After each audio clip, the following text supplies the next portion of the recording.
Good morning, good morning, good morning. Welcome back, everyone. We are starting it off with Dixie. It was on a daily time frame, but we're gonna go to a weekly so I can point out a few quick things. One, on the weekly time frame, we did have a tap of our level of resistance last week into that 103.75-ish area, 103.50, and we did not close above it, which is what I was hoping for. This week, more than likely, we will find resistance and probably come back into this 102.80 level, and I'll tell you that why moving forward. But if we get the open and close this week above that 103.50, uh, you should be looking for basically continuation. This week coming down to 102.50 and holding is good enough for us to go sideways and then continue up later. The reason why I think this week we will get a pullback, let's go to the daily time frame. This week, Biden is supposed to approve the funding increase for the government so that they don't shut down until like March or something like that. So on the daily time frame, even though we got a little bit of resistance here, and you might be thinking that hey, this is support and we'll look for upside. My thought process was that if Biden signs, well, then Dixie's gonna lose value.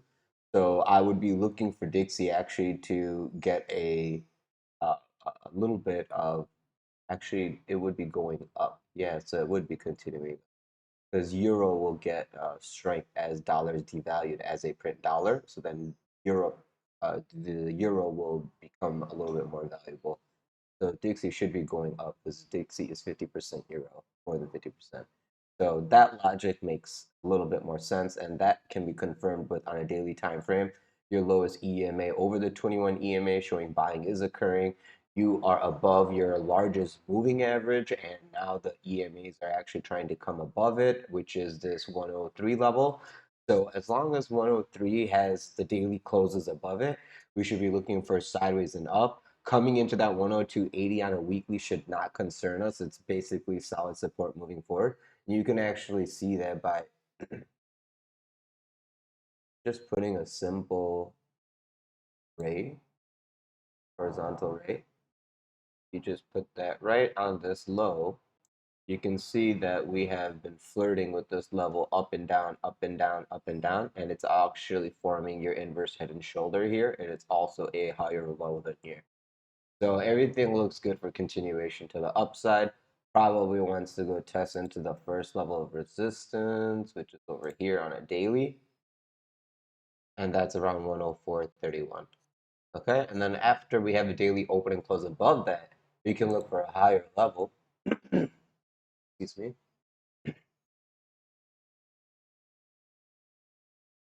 We can look for the higher level, probably like next one over here somewhere, maybe 105.47 to 104. 107. So yeah, that is what we are waiting to see. Today's daily close. If the daily close is above 103 or under 103 after the confirmation of Biden signing or whatnot. Okay. If it wants to flow up until Biden signs, that can also make sense because what will happen is as this goes up, Bitcoin will go down, right?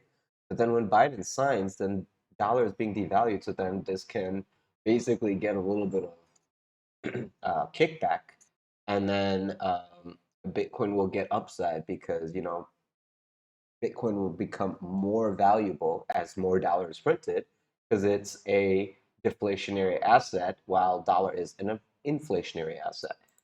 All right. Anyway, back to Bitcoin on a weekly time frame. Excuse me, guys. It is chilly and I have a runny nose. Here is Bitcoin on a weekly time frame. Last week, the biggest thing was don't open and close underneath 41.7, I think it was.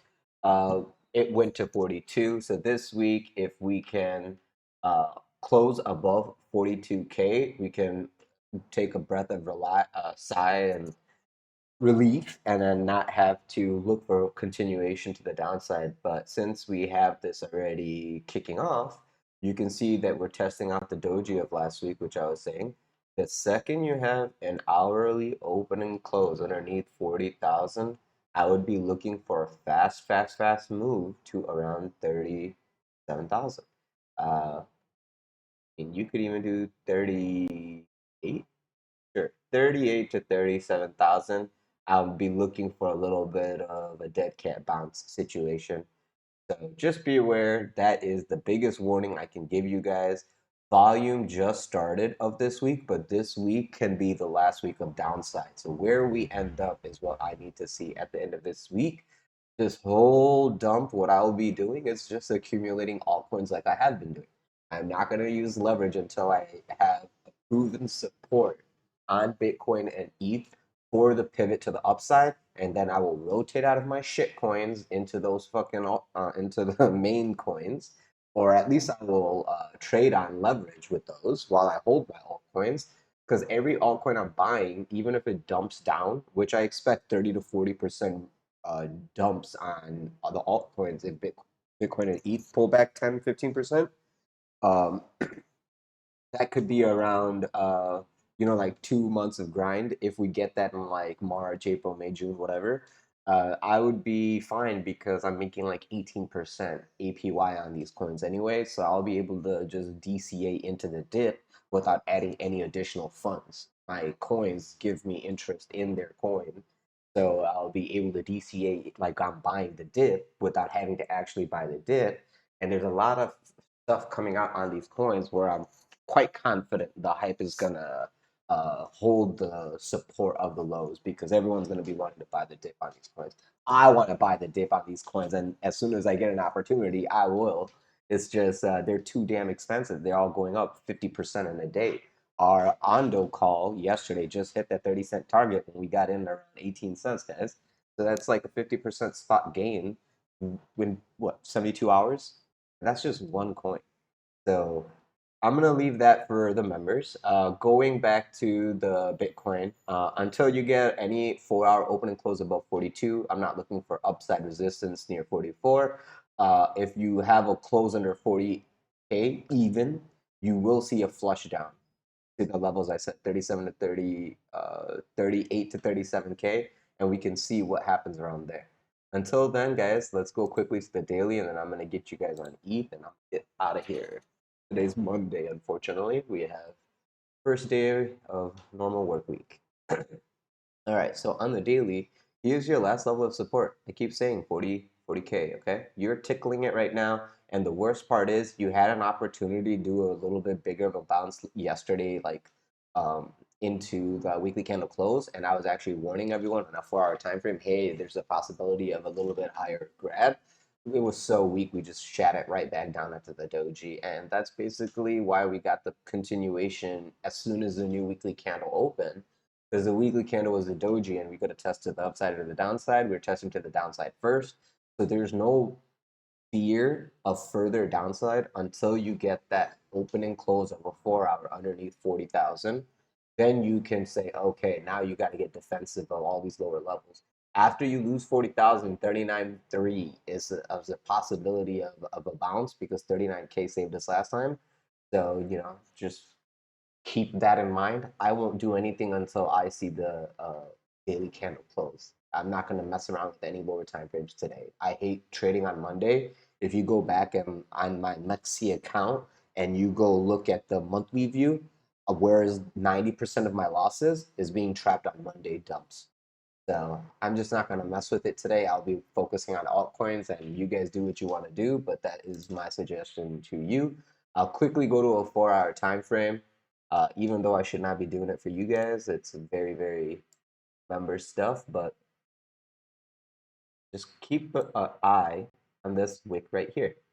If you lose this wick, keep saying this over and over, it's gonna be much, much worse to the downside, and it will be like a faster move to the downside because everyone will be panic selling, and then everyone will be caught in some over leveraged trade liquidation, capitulation, etc., etc., etc. You have not even swung failure pattern this little wick over here. So this is a lot of defense on this level that's happening. So yeah.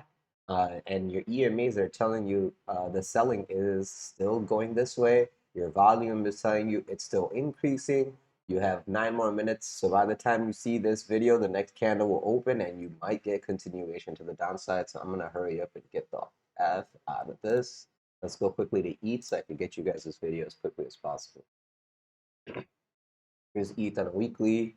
ETH is stronger than Bitcoin, has not even tested its first level of support at 2,300. 2,300 is a good buying opportunity on ETH. Until you lose 2,300 on a daily close, I'm not even looking for 2K. Today, if you tap 2,300, you can get back into 2,430. The second you have a big open and close above 2,430, like a 4 hour, I'd be looking for upside. A few things I would quickly warn you guys about. You are in breaching on your order block already. This is how I see the order block. You're encroaching on it by this little thing over here. If this thing closes inside this order block, I will make this even cleaner for you. If this thing comes down,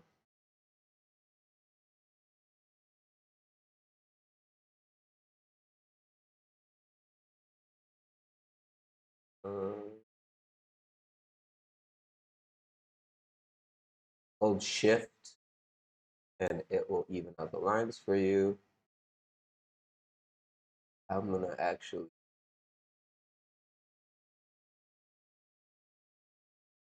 okay, I will lock that in place just so you see what I'm trying to point out now. So if we get this close of the daily in here, for us not to come over here, grind this out, I would be very, very surprised, is what I would say. Something like this is very possible. So just be aware of all of this kind of stuff because look at what you got. After overbought conditions, you have a distribution like up top.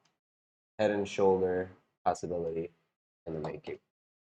Okay, at least contest